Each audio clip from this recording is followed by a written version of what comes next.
아멘. 참 좋은 날입니다.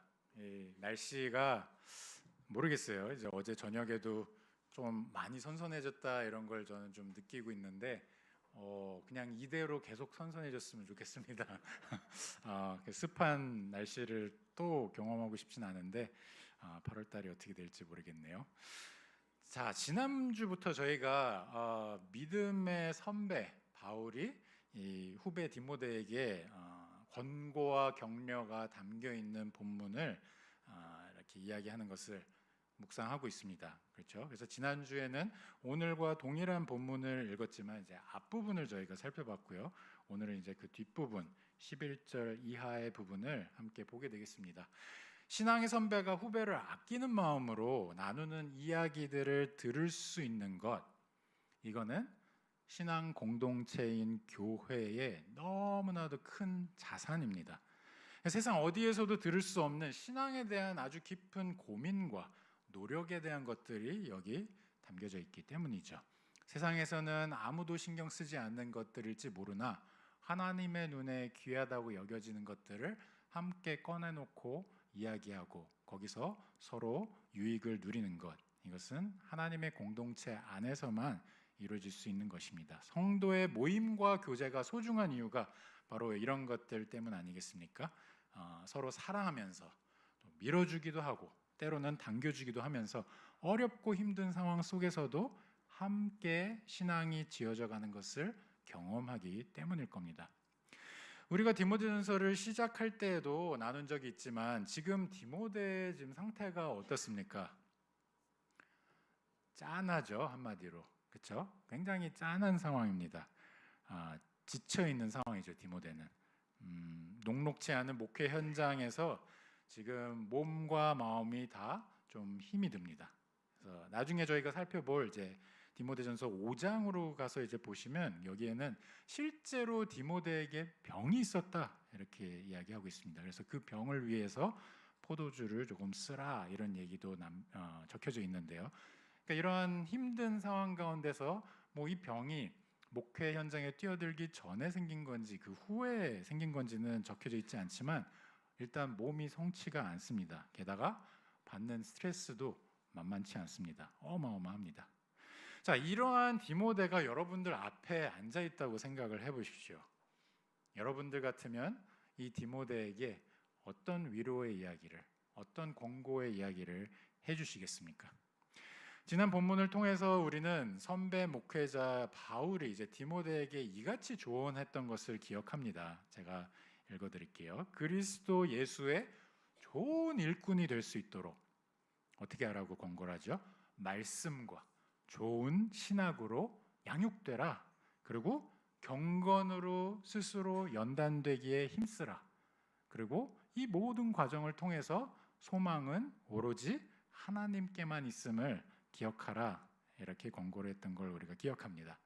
이어지는 오늘 본문에서 이 바울이 또 여러 가지 격려와 권고를 하는데 크게는 경건 생활을 중심으로 두 가지로 나눠서 살펴볼 수 있을 것 같습니다. 하나는 경건의 매력에 빠지라는 거고요.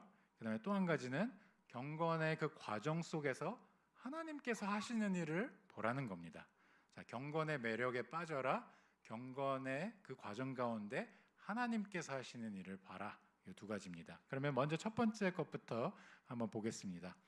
오늘 본문의 서두에 보시면 11절 바울이 대놓고 얘기합니다. 너는 이것들을 명하고 가르쳐라. 자, 여기 일단 동사들을 한번 주목해 볼까요? 명하고 가르쳐라. 명하라, 가르쳐라. 이 두 가지 아닙니까? 하나님께서 주신 권세로 명하고 하나님의 말씀을 가르치라는 겁니다. 뭐 어려운 얘기 아니죠. 근데 이게 사실은 목회자의 그냥 기본적인 역할 아닙니까? 설마 뭐 디모데가 자기가 말씀을 명하고 가르치는 역할을 하는 사람이라는 걸 까먹었겠어요? 아니죠. 뭐 담임 목회자라는 거를 깜빡했겠어요? 아닙니다. 디모데에게 그러면 이런 얘기가 무슨 힘이 된다고 지금 바울은 좀 다소 뻔한 것 같은 이런 이야기를 나누나 싶죠. 그렇죠? 근데 그럴 만한 이유가 있는 게, 일단 우리가 처음에 디모데전서 들어갈 때 좀 다뤘던 이 에베소라는 도시의 상황을 다시 한번 기억해 보자고요. 이 에베소는 지금 어떤 상황에 있는 도시인가요? 거짓 교사들이 막 돌아다니면서 복음이 아닌 것들, 허탄하고 망령된 것들을 퍼뜨리고 다니면서 이미 만연해 있는 우상들을 따라가는 게 일반화된 그런 도시의 상황이잖아요. 그렇죠? 근데 이런 것들이 심지어는 교회 안까지 깊숙이 이제 들어와 있단 말이죠. 그러다 보니까 설교자인 디모데에게는 그가 도대체 어떤 권위에 기대어서 말씀을 전하고 있는지 이거에 대한 환기가 너무 중요했던 겁니다. 워낙 그를 둘러싸고 있는 도시 전체적인 이 상황과 심지어 교회 안에까지 들어와 있는 이런 맥락이 너무나도 하나님을 따라가는 것과는 거리가 멀기 때문이죠. 설교는 목회자가 성도를 막 어떻게든 막 격려하고 감정적으로 이렇게 막 해주려는 그런 스피치가 아닙니다. 디모데후서 3장 16절, 우리가 잘 아는 말씀을 통해서 우리가 아는 바와 같이 하나님의 숨결과 같습니다. 하나님으로부터 직접 나온 권위의 말씀이란 뜻이죠. 이 성경의 내용을 당연히 그러면 그걸 받는 성도의 입장으로서, 그걸 받는 주의 자녀의 입장으로서 이것을 명하여야겠죠. 권위로서 명하여야겠죠. 이거는 제한이 아닙니다. 말씀은 이렇게 하는 것도 고려해 보십시오, 이게 아니라 하나님의 명령을 따라서 그대로 선포하는 것입니다. 이 성경의 내용을 가르치는 게 목회자의 역할이고요. 근데 왜 이 이야기를 하느냐? 성경은 동일한 디모데후서 3장 16절과 17절 말씀을 통해서 우리가 이해하는 바는, 성경은 우리를 교훈하고 또 우리를 책망하고 바르게 하고 또 의로 교육하기 위해서 우리에게 하나님께서 직접 주신 것이니까요. 우리를 하나님의 사람으로 온전하게 만들기 위해서 하나님께서 마련하신 거거든요. 모든 선한 일을 크리스찬들이 행하면서 살아낼 수 있도록 하나님께서 우리를 갖추어 주기 위해, 준비시켜 주기 위해, 우리를 만들어 가기 위해서 주신 거란 말씀입니다. 그렇다면 이 말씀을 하나님의 권위의 말씀으로 선포해야 하지 않겠습니까? 있는 그대로 선포하고 있는 그대로 가르쳐야 할 겁니다. 그런데 문제는 사람의 마음입니다. 상황이 어려우면 어떻습니까? 난세가 되면 영웅이 되고 싶은 심리가 마음 가운데 도사리죠. 목회자라고 다르겠어요? 교회가 어려우면 내가 이것의 해결사가 되어보겠다, 이런 생각에 나만의 색깔의 것들, 나만의 철학의 것들, 나만의 생각, 뭔가 독특한 것들을 제안하려고 무던히도 애를 쓰게 됩니다. 물론 하나님께서 목회자를 들어 쓰실 때에는 목회자의 여러 가지 면들, 말씀 전하는 그 설교자의 여러 가지 색깔을 다 감안하시죠. 그의 성격, 인품, 갖고 있는 생각, 자라온 배경, 이 모든 것들을 다 들어서 사용하십니다. 근데 문제는 이런 것들이 성경에서 하나님께서 말씀하시는 그 내용들까지 다 덮어쓰기 시작한다는 거죠. 그러니까 성경을 통해서 성도들이 그리스도를 바라보고 따라가도록 도와줘야 하는 그 목회자가 오히려 성경을 들고 있긴 하지만 이걸 갖고 자꾸 자기의 것들을 이제 성도들에게 채워놓고 궁극에는 그리스도가 아닌 자기를 바라보는 그런 성도들을 만들어 간다는 겁니다. 사랑하는 우리 성도 여러분, 교회가 필요한 것은 영웅이 아닙니다. 교회가 필요한 것은 이미 교회의 머리 대신 예수 그리스도를 따라가는 성도들입니다. 가끔 교회를 일반 회사와 같은 그런 구조로 생각을 해서 교회의 머리는 그리스도? 거기까지는 맞게 따라옵니다. 근데 그 밑에 목사와 장로, 그 밑에 집사, 그 밑에 같이 또 권사, 그 다음에 그 밑에 저 제일 밑에 성도, 이렇게 이해하는 경우들이 있습니다. 하지만 성경은 교회를 그렇게 이야기하지 않습니다. 머리 되시는 분인 예수 그리스도와 그를 따르는 자녀들, 즉 성도들로 구성되어 있는 게 교회입니다.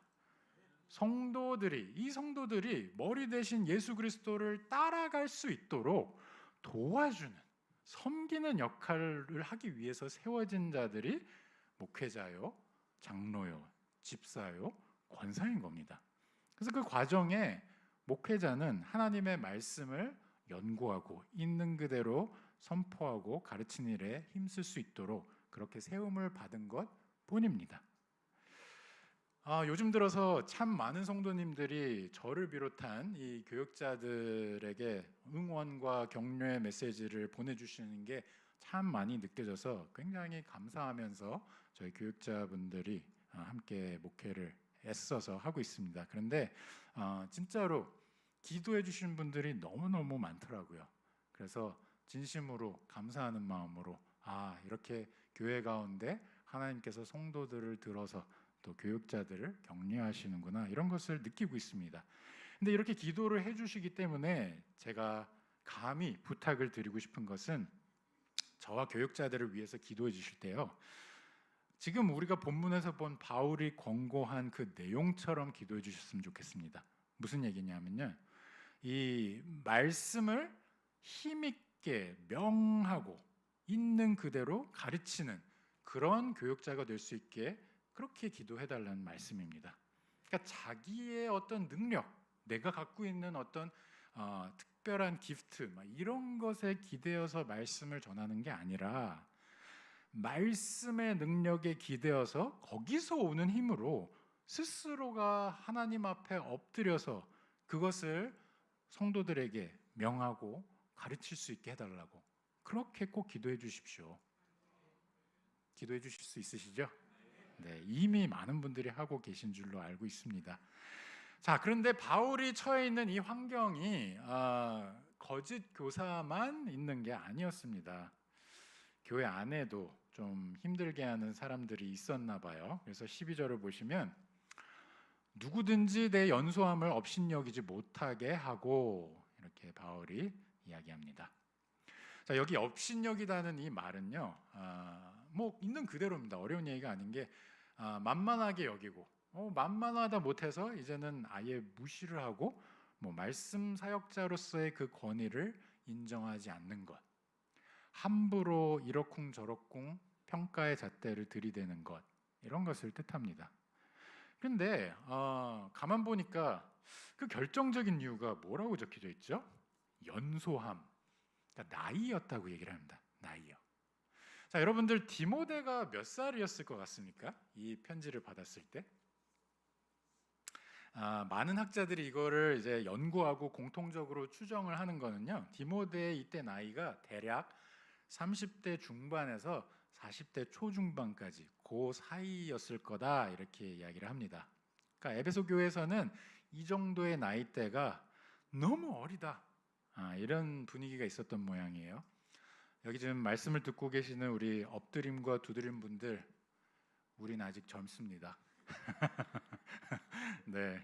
근데 이게 곰곰이 한번 생각을 해보면요, 담임 목사로서의 적당한 나이란 게 뭘까? 좀 질문을 던져볼 수가 있죠.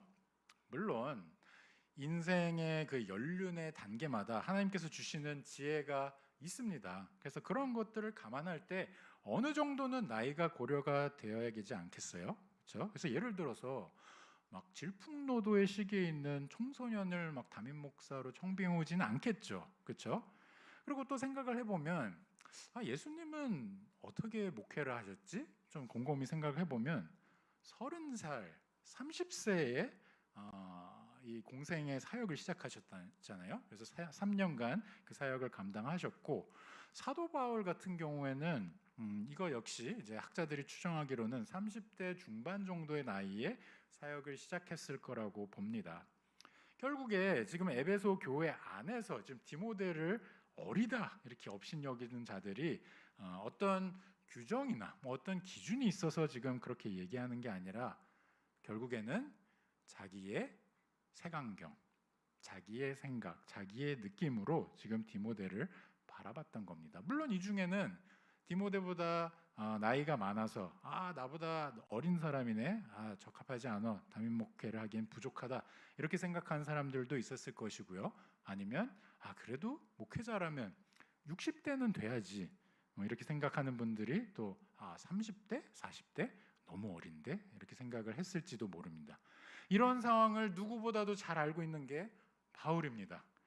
그래서 바울이 주는 권고는 12절, 오직 말과 행실과 사랑과 믿음과 정절에 있어서 믿는 자에게 본이 되라 이렇게 이야기합니다. 그러니까 사도 바울이 디모데와 보낸 세월이, 보낸 시간이 얼마나 깁니까? 디모데를 끼고 전도 여행을 했었다고 우리가 한번 살펴본 적이 있지 않습니까? 사도행전 말씀을 봐도 거기에 소상히 나타나 있는데, 디모데는 이 사도 바울을 따라다니면서 그 교회가 세워지는 현장에, 또 말씀이 선포되는 현장에 거기서 함께 동역했던 자란 말이에요. 이 사도 바울로부터 직접 말씀을 읽고 또 선포하는 훈련을 받은 자가 또한 디모데란 말이에요. 그러니까 사도 바울이 얼마나 잘 알겠습니까, 디모데를. 그렇죠? 인격적으로나 신학적으로나 목회적으로나 디모데가 좋은 담임 목사의 자질이 충분하다는 것을 누구보다도 잘 아는 게 사도 바울입니다. 그래서 이 서신서를 지금 에베소 교회 가운데 보내는 거 아니겠습니까? 그런데 이처럼 사역에 있어서 잔뼈가 굵은 바울이 잘 알고 있는 겁니다. 뭘 잘 아느냐? 색안경을 한번 낀 이 에베소 교인들, 이 에베소 안에 이 분들, 이 특정 부류의 이 분들의 생각이 그렇게 쉽게 바뀌지는 않을 거라는 것을 알고 있는 겁니다. 그래서 하는 권고가 이겁니다. 믿는 자에게, 모든 성도들에게, 그리스도를 구주라 고백하는 모든 자에게 본이 되라. 자, 어떻게 본이 되어야 하는지를 좀 부연 설명하는데 5가지를 이야기합니다. 말과 행실과 사랑과 믿음과 정절, 이렇게 5가지를 언급하는데요. 한번 하나씩 조금 살펴볼까요? 말. 자, 하나님의 말씀을 전하는 목회자 아닙니까? 근데 이 목회자의 입술에는 하나님의 말씀만 전해지는 게 아니죠. 일상의 대화 가운데 여러 가지 이야기들이 또 그 입술에 담기게 됩니다. 그런데 그 과정에서 분명 하나님의 말씀이 선포됐던 그 입술에 그 말씀과 상충되는 경건하지 못한 말들이 나올 때 그것처럼 또 힘든 게 없겠죠. 일상 대화 속에서 그가 전하는 그 복음의 내용이랑 너무 다른 얘기들이 입에서 나오게 될 경우에는 너무너무 힘들기 때문에 바울이 이런 이야기를 합니다. 행실은 또 어떻습니까? 저희가 앞에서 장로와 집사의 어떤 자격 요건에 대한 본문을 볼 때 여기서도 언급이 됐던 이야기 기억하시나요? 책망할 것이 없는 삶. 책망할 것이 없는 삶이 완벽한 삶을 이야기한 것이 아니라 전하는 복음을, 그리스도인으로서 들고 나가게 되는 그 복음을 받아들일 수 없게 만드는, 정말 누가 봐도 결함이 되는, 정말 거룩하지 못한 그런 모습, 행실이 없는 그런 모습이, 그런 것은 없어야겠다. 복음에 합당한 행함이 있는 삶이어야겠다. 이런 이야기인 겁니다. 그럼 사랑은 어떻습니까? 복음을 전하는 자라면 그리스도를 전하고픈 마음, 그리스도의 사랑을 느꼈기 때문에, 그것을 받아들였기 때문에 이걸 그대로 전하고픈 마음이 있지 않습니까? 성도들을 아끼고 사랑하는 마음으로, 또 정말 성도들을 위해서 기도하면서 세세하게 돌아보고자 하는 목회자의 모습을 바울이 이야기한 겁니다. 또 믿음은 어떻습니까? 목회자에게 그가 주인으로 삼은 그리스도에 대한 담대한 믿음이 있어야 한다는 것, 이것이 없이는 사실 사역이 불가능하죠. 그리스도가 구주신데 그리스도를 향한 믿음이 없다면 목회는 불가능합니다. 그 다음에 마지막 정절이라는 것은 이제 하나님을 향한 마음을, 정결한 마음, 깨끗한 마음을 이야기하는 것인데요. 그러니까 육체적이라 할 때는 이제 성적인 부분을 또 이야기하는 부분이 있습니다. 그 다음에 영적으로나 하나님 앞에서 정결하게 서 있기를 힘쓰라는 겁니다. 주일마다 강단에서 말씀을 선포하는 사람의 삶이 그가 전하는 말씀을 듣고 받아들이는 데 있어서 장애물이 된다면 그것처럼 안타까운 일이 없을 겁니다. 그래서 말씀 사역자들이, 그리고 말씀을 또 아이들에게 전하는 교사들이 하나님 앞에서 삶을 끊임없이 점검해야 하는 이유 중에 하나가 이것입니다. 목회자나 이 말씀을 전하는 사람에게 있어서 어쩌면 말씀을 전한다는 그 사실 자체보다 더 중요한 것은 그 말씀을 삶으로 살아내고자 하는 그 모습이 있느냐 하는 것일지도 모릅니다. 입술로는 아주 탁월한 말씀, 정말 누가 들어도 너무너무 좋다 싶은 그런 말씀을 전하는 설교자이지만 삶은 그 말씀과 정반대로 가는 그런 목회자와, 비록 설교는 소박하고 특별히 돋보이는 것은 없지만 그 전한 말씀 그대로 살아내기 위해서 무던히 노력하는 그런 목회자가 있다면 여러분들은 어느 목회자를 따라가시겠어요? 당연히 후자 아니겠습니까? 사실 바울이 이 권고를 하는 것은 목회자인 저에게도 늘 스스로를 좀 돌아보게 하는 그러한 가볍지 않은, 사실은 무거운 말씀입니다. 이제 어느덧 한샘교회 이 설교단에서 말씀을 전하기 시작한 지 2달이 넘었더라고요. 근데 성도 여러분들이 보시기에 이 설교단에 서 있는 제 모습이 초반과 비교해서 많이 편안해 보이지 않습니까? 네, 네, 감사합니다. 그런데 제가 이렇게 편안하게 올라와서 말씀을 전하는 것 같지만 사실은 제가 솔직한 고백을 하겠습니다. 매주 말씀을 연구하고 준비하면서 마음에 엄청난 부담이 있습니다. 토요일 밤이 제가 제일 힘들어하는 시간입니다. 하나님의 권위의 말씀을 이제 준비해서 전한다는 그 자체도 사실은 엄청난 부담이지만 준비하는 말씀에 자꾸 이제 제 삶을 비춰볼 수밖에 없거든요. 근데 그러다 보면 때로는 도저히 말씀을 전할 수 없을 것 같은 그런 압박에 시달리는 그런 토요일들이 있습니다. 왜냐하면 아무리 목회자라 해도요, 삶의 부족함과 허점투성이인 것은 어쩔 수 없거든요. 어떤 주에는 진짜 이번 주는 내 코가 진짜 석자인데 내 영적인 상황을 돌보는 것도 지금 버거운데 성도님들께 무슨 염치로 이 말씀을 전한다는 말입니까? 이러한 생각들이 기도하면서 절로 나오기도 합니다.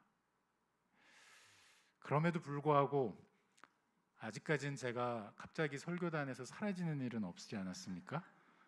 그럴 수 있는 이유는, 그럼에도 불구하고 설교단에 제가 서서 말씀을 전할 수 있는 유일한 이유는 제가 잘 살고 있기 때문이 아니고요, 하나님께서 말씀을 전하라고 부르셨기 때문입니다. 그래서 말씀에 비춰볼 때 너무너무 부족한 제 모습이지만 그럼에도 불구하고 그 말씀을 붙들고 회개하게 하시는 그 은혜에 힘입어서, 그리고 그리스도 안에서 그 부족한 모습들을 다 가려주시는, 그래서 복음의 진리를 들고 나가서 힘있게 전하게 하시는 그러한 주님의 역사 때문에 그래서 제가 설교단에 올라올 수 있는 것 같습니다. 믿는 자에게 본이 되라, 바울이 디모데를 향해서 이렇게 얘기할 때는 마땅히 복음에 합당한 경건한 삶, 막 파렴치하고 패역한 삶이 아닌 정말 복음을 아는 자다운 삶을 살아내라는 강조점이 있는 것은 분명합니다. 우리의 몸을 거룩한 산 제사로 주님께 드려야 하지 않습니까? 그게 저희의 6일간의 삶의 의무 아니겠습니까? 근데 믿지 않는 분들한테 이렇게 왜 기독교는 아닌가요? 이렇게 여쭤보면 참 많은 분들이 그거 교회 다니는 분들 보니까 별로 교회 가고 싶지 않던데요, 이런 얘기를 많이 합니다. 정말 우리가 귀담아 듣고 진짜로 반성을 해야 되는 부분입니다. 나의 삶이 사람들로 하여금 복음을 멀리하는 이유로 삶는 삶은 아닌지 우리는 분명히 주님 앞에서 꼼꼼하게 우리 삶을 돌아봐야 합니다. 그런데 바울의 어쩌면 이거보다 더 큰 강조점은, 우리가 얼마나 잘 살고 있는지 이거보다 더 큰 강조점은요, 이러한 경건의 삶의 매력 가운데 빠지라는 겁니다. 이러한 경건의 삶의 즐거움을 누리라는 겁니다. 바울이 열거한 지금 저희가 읽은 5가지 요소들을 다시 한번 볼까요? 말, 행실, 사랑, 믿음, 정절. 자, 하나하나를 여러분들이 곱씹어 보면서 보시기 바랍니다. 어디 이 중에 열심히 해보자 이래서 됐던 게 있습니까? 말. 우리는 말을 내가 잘 컨트롤할 수 있다고 생각하지만 우리가 얼마나 많은 경우에 정말 내가 내뱉은 그 말 한마디 때문에 나의 형제와 나의 자매가 상처를 입어서 내가 알든 알지 못하든 내가 내뱉었던 말이 시험거리가 돼서 나의 형제를 넘어뜨리는 그런 경우가 얼마나 많았습니까?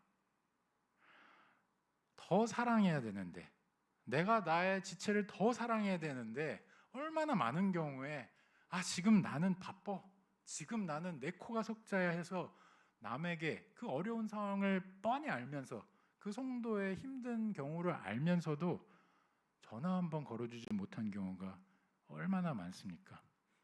또 나의 행동은 어떻습니까? 나의 행동도 역시 가시 같습니다. 그런 경우가 너무 많습니다. 내가 한 행동을 보고 나의 지체들이 실망하는 경우가 얼마나 많습니까? 믿음은 또 어떻습니까? 목회자든 성도든 믿음이 항상 일관됐으면 좋겠지만 그렇지 않습니다. 믿음이 롤러코스터를 타죠. 때로는 바닥에 저 밑을 치기도 하고요. 또 때로는 하나님께서 은혜 주셔서 다시 거기서 올라오기도 하고요. 또 하나님 앞에 순결한 그 정결, 이 모습은 또 어떻습니까? 정절의 모습, 우리가 다 알고 있죠. 하나님 앞에 지금 나와서 예배하는 거, 내가 진짜 정결하기 때문이 아니라 하나님께서 나를 정결하게 봐주시기 때문에 그리스도의 은혜에 힘입어서 여기 나온 거, 이 자리에 가운데 계시는 모든 성도님들이 알고 계시잖아요. 나 일주일만 돌아봐도 내가 주님 앞에 나 정말 정결하게 잘 살았습니다 이렇게 이야기할 수 있는 사람이 어디 있습니까? 결국에 바울이 하고 싶은 이 권고의 내용은 뭡니까?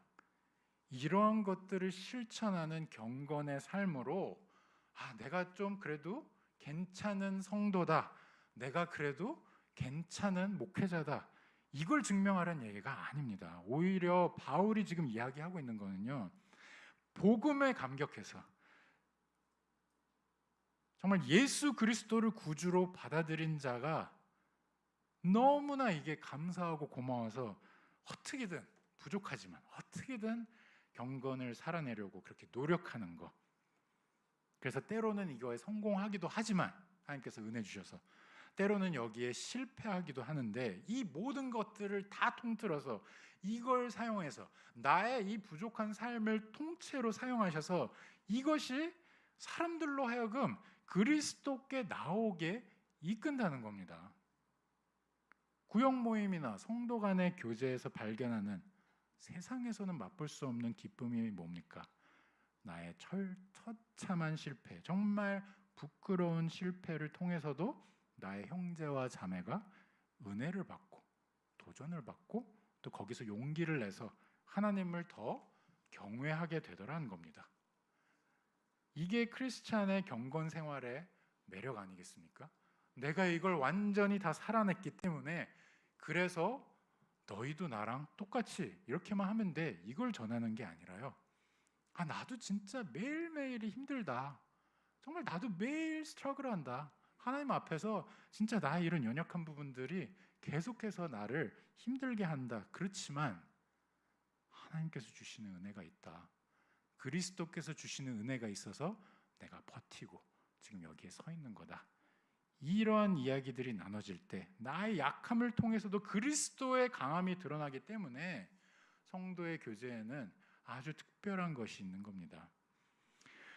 어려운 목회적 상황 가운데서 디모데에게 필요했던 것은 스스로를 교회에게 증명하는 것이 아니었습니다. 정말 그에게 필요한 것은 그리스도를 교회에 증거하는 것이었습니다. 바울이 이 이야기를 하고 있는 겁니다. 사랑하는 우리 성도 여러분, 크리스찬의 경건은 나를 통해서 이 경건 생활을 통해서 나를 증명하는 그런 게 아닙니다. 크리스찬의 경건 생활은 그걸 통해서 그리스도가 증거되는 겁니다. 내 삶으로 증명하려는 것은 결국에 누구를 막론하고 결국에는 그 한계가 드러나게 마련입니다. 시간 문제죠. 하지만 그리스도를 증거하는 일에는 한계가 없습니다. 끝이 없습니다. 나한테 달려있는 게 아니기 때문이죠. 성령의 역사로 이루어지는 것, 그 과정 가운데 참 감사하게도 나를 들어서 쓰신다는 것, 그게 그냥 감사해서 거기 버티고 있는 것 아닙니까? 근데 그 과정을 통해서 하나님께서 하나님의 역사를 이루신다는 거죠. 이 과정 안에 나는, 그리스도 안에 나는 자유하고 모든 게 그리스도께 달려있음을 믿고 걸어가는 겁니다. 이게 크리스찬의 경건 생활의 매력입니다. 그것을 증명하는 것이 예수 그리스도의 이 땅에서의 삶과 죽으심과 다시 사심 아니겠습니까? 십자가 아닙니까? 이 예수 그리스도의 삶에, 예수 그리스도의 경건의 생활에 우리가 보탠 것이 무엇이 있습니까? 아무것도 없죠. 아무것도 없습니다. 다만 그리스도께서 그분의 삶 가운데 이루시고 완성하신 그 놀라운 구원의 사역의 은혜에 감격해서 그리스도를 조금이나마 닮아보려고 발버둥을 치면서 노력하는 것, 그것뿐입니다. 이처럼 그리스도를 따르는 이러한 은혜가 우리 모든 성도님들의 삶 가운데 가득했으면 좋겠습니다. 그리고 다가오는 6일간의 삶, 여러분들이 세상 가운데 파송되실 때 여러분들의 삶의 소상한 상황을 다 알지는 못하지만 이러한 경건 생활의 매력에 푹 빠지시는, 그래서 오직 그리스도께 모든 것이 달려있다는 것이 여러분들이 서 계신 곳에서 전파되고 드러나는 그런 6일간의 삶이 되기를 간절히 기도합니다. 자, 바울이 이제 두 번째로 하는 권고는요. 경고와 권고는 다릅니다. 권고는요.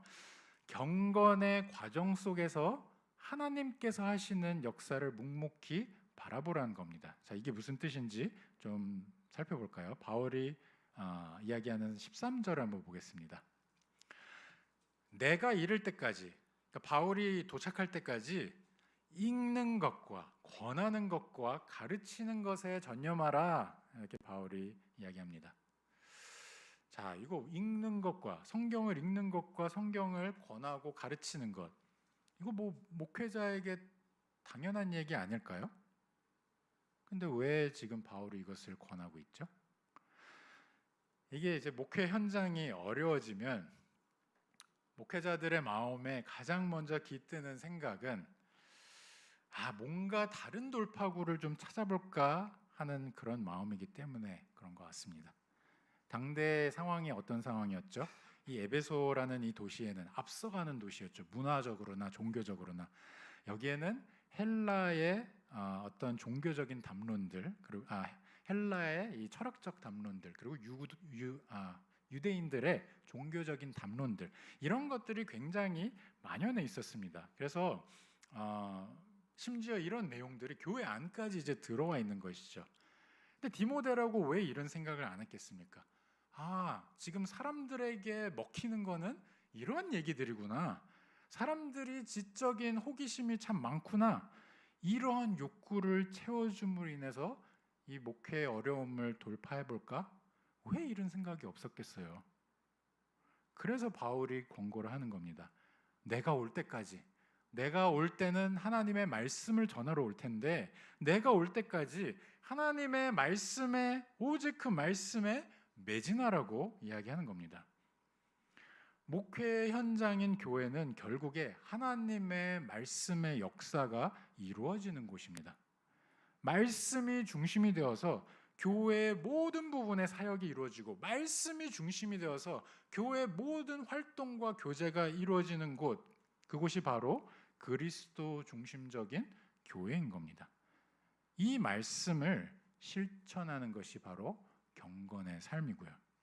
근데 이 경건의 삶에 대해서 세 가지로 바울이 이야기를 합니다. 읽는 것, 권하는 것, 그리고 가르치는 것. 읽는 것은 뭘 뜻합니까? 저희가 지금 공예배를 같이 드리고 있지 않습니까? 주일 가운데 공예배 가운데 우리가 성경 말씀을 함께 읽지 않았습니까? 저희는 이제 교독을 하면서 한 절씩 읽죠. 그러니까 공예배 가운데 하나님의 말씀을 함께 읽음으로 우리의 귀로 그것을 다시 듣는 것, 이것이 바로 교회 가운데 말씀을 읽는 것입니다.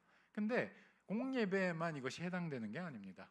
우리가 흩어지는 교회로 6일간 삶 가운데 들어갈 때 우리의 매일매일 가운데 말씀을 묵상하지 않습니까? 그 말씀을 묵상할 때 내가 그냥 적당히 얼버무려서 그냥 내 맘대로 보는 것이 아니라 성경을 읽을 때 우리는 무엇을 확인합니까? 소리를 내서 읽을 때 하나님의 말씀이 실제로 어떻게 적혀져 있는지 토시 하나하나까지 우리가 다시 들으면서 그것을 확인하는 겁니다. 하나님께서 주신 형태 그대로 말이죠. 그래서 하나님의 말씀을 읽는다는 것은 이런 것을 뜻합니다. 권하는 것은 또 뭡니까? 권하는 것은 이러한 말씀이 우리에게 주어질 때 당연히 우리가 모든 것이 그냥 듣는 순간 술술술술 이해가 되면 좋겠지만 때로는 말씀을 풀어주는 것이 필요합니다. 그것을 해석하고 설명해 주는 것이 필요하죠. 설교와 성경 공부의 자리가 그런 자리들 아니겠습니까? 그러니까 권하는 것, 말씀을 권하는 것, 이것은 교회 가운데 그리고 우리 삶 가운데 성경을 붙잡고 연구하고 공부하고 듣고 하는 것을 이야기하는 것이죠. 마지막으로 가르치는 것은 디모데의 본분을 이야기하는 겁니다. 말씀을 전하는 자로서 성도들에게 그 말씀을 가르치는 것.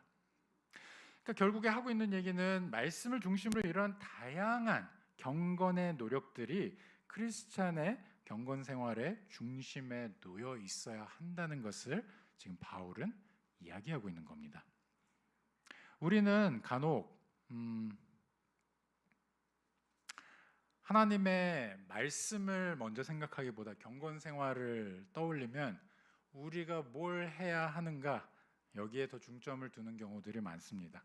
물론 그러한 행함 가운데도 하나님께서 훈련시켜주는 부분들이 있죠. 하지만 말씀이 없는 행함은 그 어떤 의미도 그 어떤 유익도 없는 것입니다. 말씀과 동떨어진 우리의 그 어떤 선행도 그리스도 안에서 선하다고 볼 수 없기 때문입니다. 그래서 바울이 이렇게 이야기하는 것이죠. 말씀을 중심으로 말씀에 매진하라 이 이야기를 하는 겁니다. 말씀의 사역자로 세워질 때 하나님의 역사가 있는데요. 그 이야기를 이제 14절 가운데 이야기하고 있습니다. 그러니까 말씀이 중심이 되어야 되는 것이 맞는데 하나님께서 이 교회를 격려하고 이 디모데를 격려하는 방법 중에는 말씀이 중요한 만큼 그 말씀 사역자로 세운 하나님의 손길을 확인하라는 것이죠. 14절 한번 보실까요? 내 속에 있는 은사 곧 장로의 회에서 안수 받을 때에 예언을 통하여 받은 것을 가볍게 여기지 말라 이렇게 이야기합니다. 그러니까 지금 하나님께서 바울을 통해서 디모데를 말씀 사역자로 부르신 그 소명을 잊지 말라는 것이죠. 목회자들에게는 잊을 수 없는 경험이 한 가지 있는데요. 그 중에 하나가 바로 안수를 받는 안수 예식에 대한 경험이 대부분의 목회자들의 머리에 아주 선명하게 있습니다. 저도 제가 안수를 받을 때 그 기억들이 아직도 생생한데요. 저는 처음에 이 말씀 사역자로 세워지는 과정이 굉장히 설레고 기대가 될 줄 알았습니다. 물론 기대감이 있죠. 하지만 그 날짜가 안수를 받는 날이 다가오면 다가올수록 마음이 너무너무 무거워지는 것을 느꼈습니다. 그래서 저의 노회 가운데 선배 목사님들을 또 찾아서 상담도 받고 또 이 교수님들께도 또 상담도 받고 그러면서 지금 제가 좀 기뻐야 하는 거 아닙니까? 왜 이렇게 마음이 무겁죠? 왜 즐겁지가 않죠? 이렇게 질문들을 했는데 그때 감사하게도 이 목사님들이 저를 격려해 주시면서 하나님의 말씀을 받아서 그것을 전하는 이 역할은 너무너무 중요한 역할이자 개인의 입장에서 봤을 때는 너무너무 무거운 일이기 때문에 이 소명을 받는 자에게 마음에 부담이 있는 것은 너무너무 자연스러운 일이다, 이렇게 이야기해 주시면서 본인도 겪었던 그 무거운 부담감, 그것에 대해서 이야기를 해 주셨던 기억이 있습니다. 이 경험이 있어서 제가 그래도 이 상황 가운데 저에게 격려를 해준 이 목회자들이 있어서 제가 그럼에도 불구하고 하나님의 이 말씀에 담겨 있는 그 은혜를 기억하면서 목회자로 안수를 받지 않았나 싶습니다. 그런데 이러한 안수의 경험 못지않게 이게 뭐 목회자한테만 해당되는 것이 아니고요. 사실은 우리 모두의 이야기입니다. 왜냐? 하나님의 말씀에 정말로 은혜를 받고 새로운 삶을 살기로 회개하면서 나오는 그런 중생의 경험을 한 모든 성도라면 복음을 들고 내가 전해야 되는, 땅끝까지 나아가서 복음을 전하고 예수 그리스도의 이름으로 또 아버지와 아들과 성령의 이름으로 그 복음을 전해야 되는 책임이 있지 않습니까? 그런데 이러한 책임을 우리가 확인하면 확인할수록 성도로서 부담감이 엄청납니다. 사람들 중에는 말을 하기를 좋아하는 사람들도 있지만 조용히 있는 것을 좋아하는 사람도 있고요. 또 서로 이렇게 상호 교류하는 것, 주변 사람들과 이야기를 주고받는 것을 즐거워하는 사람들도 있지만 그렇지 않은 사람들도 있지 않습니까? 근데 복음을 전하는 현장에 내가 생판 모르는 사람들 가운데 이걸 들고 나가서 전한다고? 이거는 사실 읽을 때마다 이거 내가 과연 할 수 있는가, 이런 생각이 들 수밖에 없죠. 하지만 하나님께서는 분명하게 말씀하십니다. 무엇을 말해야 할지 그것을 염려하지 말라고. 하나님의 그 권위의 말씀 가운데, 하나님의 그 은혜의 말씀 가운데 모든 것이 담겨 있기 때문에 너는 이것을 힘써서 공부하고 준비하고 여기에 매진하라. 그 외에 하나님께서 그것을 전하게 하는 일 가운데는 주님께서 모든 것을 공급하십니다. 이거 믿고 나아가는 거 아니겠습니까? 우리가 무슨 능력이 있어서 그 위대한 복음을 전하겠습니까? 그것은 전적으로 하나님께서 하시는 역사가 있기 때문인 것입니다. 근데 또 놀라운 것은요, 하나님의 이 은혜의 말씀을 붙잡고 나아갈 때 우리의 스스로를 돌아보면 사실 얼마나 부족합니까? 그런데 하나님께서 그 말씀을 들고 나아가는 자에게, 그 말씀을 경건의 생활 가운데 적용하려고 발버둥 치는 자에게는 변화의 역사를 일으킨다는 겁니다. 그 삶 가운데 성장이 있다는 말씀을 하시는데요. 15절을 한번 보겠습니다. 이 모든 일에 전심전력하여 너의 성숙함을 모든 사람에게 나타나게 하라. 이렇게 바울이 이야기합니다. 그러니까 지금 말씀을 배우고 전하고 권하고 듣고 그것을 가르치는 일에 전념하라라고 이야기하면서 이 과정 가운데 너가 진정으로 말씀을 붙잡고 있다면 성숙하는 그 모습들이 나타날 거란 얘기를 바울이 이야기하고 있는 겁니다. 우리는 다 그렇습니다. 말씀을 읽으면서 볼 때 우리 스스로의 모습은 말씀에서 이야기하는 것과 사뭇 다른 부분들이 너무 많죠. 하지만 우리에게 주신 예수 그리스도 안에 믿음이 있기 때문에 예수님께서 내 가운데, 성령께서 내 안에 이미 시작하신 그 착한 일이 계속해서 이루어져서 우리가 예수 그리스도를 다시 만나게 되는 그때에는 이 모든 것이 완성되어 있는, 하나님께서 그것을 완성하시는 역사를 보게 될 거라고 말씀하시지 않습니까? 그리스도의 장성한 분량까지 우리를 조금씩 변화시켜 가시는 하나님의 그 놀라운 역사가 이 경건 생활 가운데 있다는 것을 보라는 얘기입니다. 사랑하는 우리 성도 여러분, 이것이 우리가 살아내야 하는 경건의 삶인 것입니다. 우리의 어깨에 모든 것이 다 짊어져 있어서 그것을 억지로 힘겹게 끌고 나가는 것이 아니고요, 우리의 스스로의 모습을 보면서 계속해서 좌절하고 실망하면서 나아가는 것이 아니고요, 나의 지금 모습은 이렇지만 내 안에 주신 성령의 일하심이 있는 말씀 때문에 내가 계속해서 변화되어 가고 오늘과는 다른 내일과는 다른 그 모레가 있고, 이 과정들을 거치면서 하나님께서는 심지어 나 같은 자를 통해서도 복음을 전하는 일을 하게 하신다는 것을 알게 하시는 겁니다.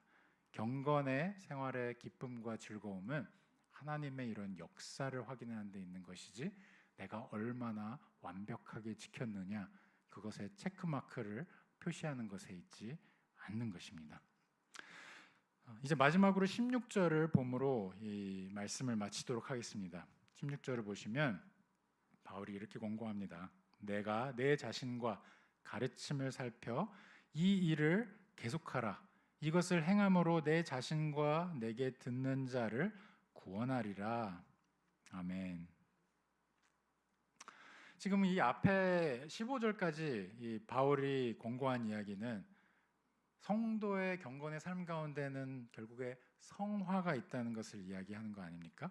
그런데 이 성화의 과정 안에 하나님께서 우리에게 주시는 자유함이 있기 때문에 그리스도 안에서 그 어떤 말씀으로부터 율법으로부터 정죄함이 없기 때문에 우리는 그 안에서 쉼과 휴식을 누리면서 더 나아가서 말씀을 전하는 자들, 전도하는 자들이 될 수 있다는 이야기를 하는 겁니다. 여기에 지금 적혀져 있는 이 일을 계속하라, 말씀을 가르치고 이런 일에 계속하라. 그런데 이것을 행함으로 내 자신과 내게 듣는 자를 구원하리라. 이 말의 뜻이 바울이 하고 있는 이 사역, 말씀 사역을 통해서 사람들을 바울이 구원한다는 얘기가 아니지 않습니까? 이 이야기는 부족하지만 그 자리에서 그 역할을 하고 있을 때 바울을 바꿔갔던 것처럼 디모데도 하나님께서 그의 삶을 바꿔갈 거고 이 자가 전하는 복음, 그걸 듣는 자들에게도 하나님께서 구원을 주시는 놀라운 역사가 있을 것이라는 뜻입니다. 사랑하는 우리 성도 여러분, 자녀가 있는 분들은 아마 잘 아실 겁니다. 이 부모 맘대로 안 되는 게 자식이다. 저는 이거의 간접 체험을 이번 여름 성경학교 때 했던 것 같습니다. 저는 이 어린아이들의 담당 사역자도 아니고 그저 잠시 이들에게 말씀을 전하고 잠시 같이 교제하고 이런 시간을 가졌는데 어렵더라고요. 이 아이들에게 정말 이렇게 했으면, 아이들이 이렇게 했으면 이렇게 생각하고 있을 때 정말로 아이들이 그렇게 하는 경우가 생각보다 많지 않았던 것을 확인합니다. 그런데 참 감사한 것은 우리의 육적인 어떤 자녀에 대해서는 우리가 이렇게 됐으면 한다고 꼭 그렇게 되지 않지만 하나님의 자녀는 하나님께서 뜻하신 바대로, 하나님께서 계획하신 대로 반드시 그 계획을 따라서 그리스도의 장성한 분량에 이르게 하신다는 겁니다. 우리가 자녀를 하나님 말씀 앞에 계속해서 세우고 예배 가운데 데려오고 교회 가운데 자라나게 하는 이유가 뭡니까? 내가 데리고 오면 변화가 있을 거라는 기대가 있기 때문은 아니죠. 내가 데려왔을 때 나는 그저 데려오는 수단의 역할만 했을 뿐이지만 하나님께서 이 아이들에게 역사하셔서 나를 은혜 모르던 자에서 은혜를 아는 자로 바꿔주신 것처럼 이 아이들에게도 동일하게, 아니 그보다 더 크게 역사할 거라는 것을 믿기 때문에 그 마음으로 데리고 오는 거 아니겠습니까? 사랑하는 우리 성도 여러분, 예수님께서 그의 생명값을 주시면서까지 우리를 구원하셨기 때문에 하나님의 자녀로 삼으신 우리는 반드시 하나님의 그 뜻과 계획 가운데 그렇게 성장할 수밖에 없습니다. 예수 그리스도를 내어주시면서까지 그 핏값으로 우리를 사신 게 맞다면, 그렇다면 예수 그리스도를 닮은 그 모습으로 하나님께서 반드시 만들어 가십니다.